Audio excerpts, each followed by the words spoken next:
নমস্কার বন্ধুরা, সবাই কেমন আছো? আশা করি ভালো আছো। তোমাদের ভালোবাসায় আমিও ভালো আছি। আজকে একটা চিংড়ি পোস্ত রেসিপি তোমাদের সামনে নিয়ে চলে এসেছি। দেখতে থাকো, আশা করি খুবই ভালো লাগবে। খুব চটজলদি রান্নার জন্য এই চিংড়ি পোস্তটা কিন্তু সত্যি অসাধারণ খেতে হয়, খুব তাড়াতাড়িও হয়ে যায়। প্রথমে কড়াইতে সর্ষের তেল দিয়ে দিলাম। সর্ষের তেল দিয়ে কিন্তু পোস্ত ভীষণই ভালো হয়, সাদা তেল কেউ ইউজ করো না। আর এতে আমি দিচ্ছি পোস্ত। যতটা চিংড়ি মাছ নিয়েছি ঠিক ততটাই কিন্তু পোস্ত নিতে হবে, কম নিলে হবে না। পোস্তটা আমি একবার বেটে নিচ্ছি মিক্সিতে। পোস্তটা আমার বাটা হয়ে গেছে। পোস্তটা কিন্তু বেশি মিহি করা যাবে না, আবার বেশি দানাও রাখা যাবে না। এই পর্যায়ে বেটে নিতে হবে। এবার তেলটা গরম হয়ে গেছে।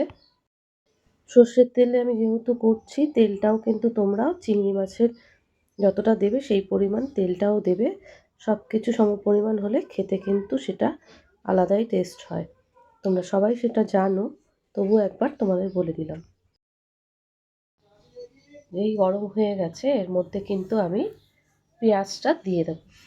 ছোট ছোট করে পেঁয়াজ কুচিয়ে রেখেছি, একদম ঝিরিঝিরি করে। এই পেঁয়াজটা প্রথমে আমি তেলের মধ্যে দিয়ে দেব।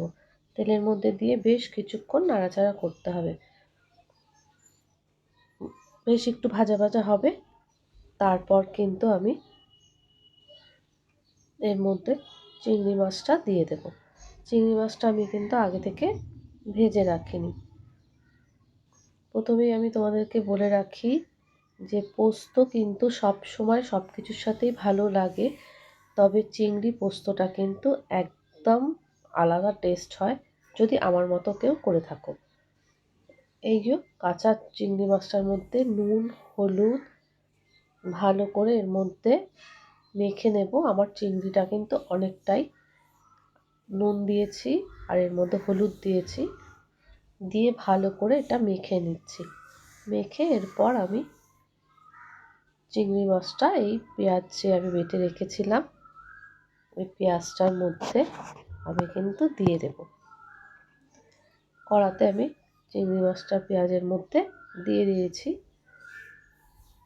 এবার এটাকে কিন্তু একটু ভালো করে ভেজে নেব। জানোই চিংড়ি মাছ থেকে একটু জল বের হয়, যতক্ষণ এই জলটা টেনে না নিচ্ছে ততক্ষণ পর্যন্ত ভালো করে এটাকে ভাজতে হবে।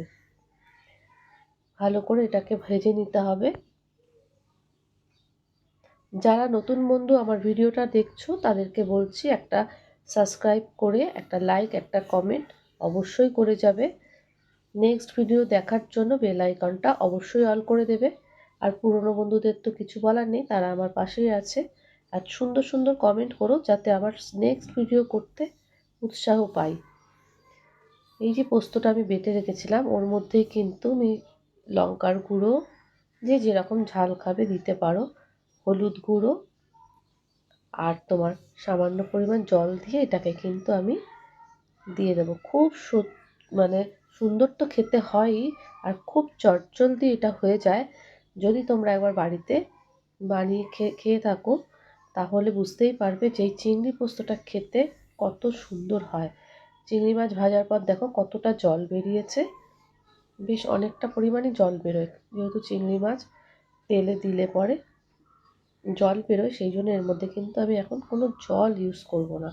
পেঁয়াজ ভাজার পর যে চিংড়ি মাছ দিয়েছি তাতেই এতটা জল বেরিয়েছে, দেখতেই পাচ্ছ অনেকটাই বেরিয়েছে। এবার আমি ওইটাকে গুলিয়ে নিয়েছি, ভালো করে মিশিয়ে নিয়ে এরপর আমি পোস্তটা দিয়ে দেব।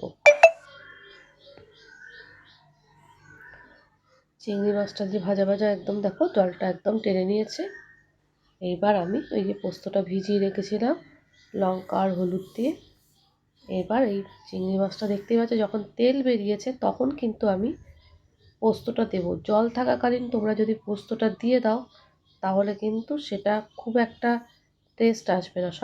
সব কটা জিনিসই পরপর দিতে হবে, তাহলে কী হবে যে চিংড়ি পোস্তর টেস্ট সেই টেস্টটা আসবে।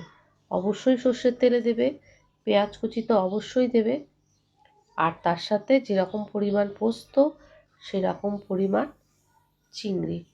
কম চিংড়ি মাছের মধ্যে বেশি পোস্ত দিলে যেরকম ভালো হবে না, সেরকম বেশি পোস্তর মধ্যে আবার যদি অল্প একটু চিংড়ি মাছ দাও সেটাও ভালো হবে না। সেই জন্য সমপরিমাণ চিংড়ির সাথে সমপরিমাণ পোস্তটা তোমরা তোমাদের মতো করে দেবে। আর বাটি ধুয়ে একটু জল যেটা ছিল সেটা কিন্তু আমি এবার দিয়ে দিয়েছি, দিয়ে এবার ভালো করে নাড়াচাড়া করতে থাকবো।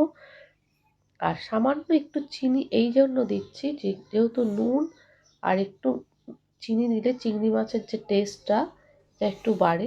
মাছে অনেকে চিনি দেয় না, আমি অন্য কোনো মাছে দিই না, তবে চিংড়ি মাছটা যখন করি পোস্ত তখন কিন্তু 2-4টে দানা, এটা কিন্তু টেস্ট আনার জন্য। তোমরা চাইলে নাও দিতে পারো। এটা দেওয়ার আরেকটা কারণ হচ্ছে এই যে সুন্দর একটা কালার, এই কালারটা আসার জন্য চিনিটা তোমরা কিন্তু প্রথমেও দিয়ে দিতে পারো, যখন তুমি তেলটা গরম হচ্ছে সেই টাইমেও কিন্তু 2-4টে চিনি দিতে পারো। সেই কালারটা একদম সুন্দর একটা কালার আসবে। এগুলো ছোটোখাটো টিপস যেগুলো আমি দিয়ে থাকি। টিপসগুলো যখন বলি হয়তো টিপস বলে বলি না, দিয়ে থাকি, কিন্তু এগুলো কিন্তু ছোটোখাটো টিপস। চিনিটা সবসময় কালার আনার জন্য 2-4টে দানা দিলে দেখতে খুবই সুন্দর হয়, মিষ্টি কিন্তু এটাতে হবে না। এবার ঝালটাও তোমরা কিন্তু তোমাদের ইচ্ছে মতো দিতে পারো, যে যদি তোমরা বেশি ঝাল খাও তাহলে লঙ্কার গুঁড়োটা বাড়াতে পারো, কাঁচা লঙ্কা পোস্তর সাথে বেটেও দিতে পারো, যে যেই রকম দেবে। আমি যেহেতু একটু কালারটা লাল আনার চেষ্টা করেছি সেই জন্য কাঁচা লঙ্কা দিইনি। আর এখানে আমার তো রেডি একদমই, তেলটা দেখতেই পাচ্ছ পাশ থেকে বেরিয়ে এসছে। আমার রান্না মোটামুটি একদমই রেডি হয়ে গেছে। এবার তোমাদেরকে চিংড়ি পোস্তটা নামিয়ে দেখিয়ে দেবো। তোমাদের কেমন লাগলো কমেন্ট বক্সে এসে অবশ্যই জানিও। একটা লাইক, একটা কমেন্ট, একটা শেয়ার অবশ্যই করো।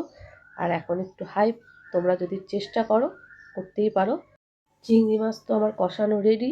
এবার একটু সামান্য জল দিতে হবে, এই কারণেই যেহেতু আমার একটু চিংড়ি মাছটা বড়, সেই জন্য একটু বয়েল হওয়ার জন্য সামান্য একটু জল দিয়ে এটাকে কিন্তু 5 মিনিটের মতো আমি এটাকে বয়েল করব। বয়েল করে তারপর তোমাদের সামনে নিয়ে আসছি। সামান্য জলটা কিন্তু খুব বেশি দিইনি, সামান্য জল দিয়েছি। এবার একটু ঢাকা দিয়ে 5 মিনিটের মতো আমি এটাকে একটু বয়েল হতে দেবো, যাতে পোস্তর চিংড়ি মাছের মধ্যে টেস্টটা ভেতরে যায়। চিংড়ি মাছটা কিন্তু যখনই তুমি খাবে শুধু চিংড়ি মনে হবে না, পোস্তর একটা ফ্লেভার ভেতরে থাকবে। ঠিক আমি যেভাবে করেছি এইভাবে যদি তোমরা করে থাকো, চিংড়ি পোস্তটা অসাধারণ খেতে হয়। আর যারা আমার ভিডিওটা এতক্ষণ ধৈর্য ধরে দেখছো তাদেরকে বলবো একটা লাইক, একটা কমেন্ট, একটা শেয়ার অবশ্যই করো। আর নতুন বন্ধুরা যেমন ভিডিওটা দেখলে একটা সাবস্ক্রাইব করে অবশ্যই যেও, ভুলে যেও না বন্ধুরা। আর পুরনো বন্ধুরা তো আমার সাথেই আছো, তোমরা একটা হাইপ অবশ্যই করো। তাহলে আমার চিংড়ি পোস্ত একদম রেডি। আমি কিন্তু সার্ভ করে তোমাদেরকে দেখিয়ে দেবো। কালারটা দেখো অসাধারণ এসেছে। বেশি শুকনো করব না, আবার বেশি গ্রেভি টাইপেরও রাখবো না। দেখো ঠিক এই পর্যায়ে আমি কিন্তু নামিয়ে নেব। আমার চিংড়ি পোস্ত একদম রেডি। তোমরা যদি নুন আর মিষ্টিটা সমপরিমাণে দিয়ে থাকো দেখতেই পাবে খেতে কত সুন্দর হয়। আর এই দেখো আমার চিংড়িটা একটু বড় ছিল বলে সামান্য একটু ভাপিয়ে নিলাম, তোমরা চাইলে ছোট চিংড়ি দিয়েও করতে পারো। একটা দেখে বুঝতেই পারছো কত সুন্দর হয়েছে। তাহলে ভিডিওটা আমি এখানেই শেষ করছি। টাটা, বাই বাই, ভালো থেকো, সুস্থ থেকো, অনেক অনেক ভালোবাসা এতক্ষণ ভিডিওটা দেখার জন্য।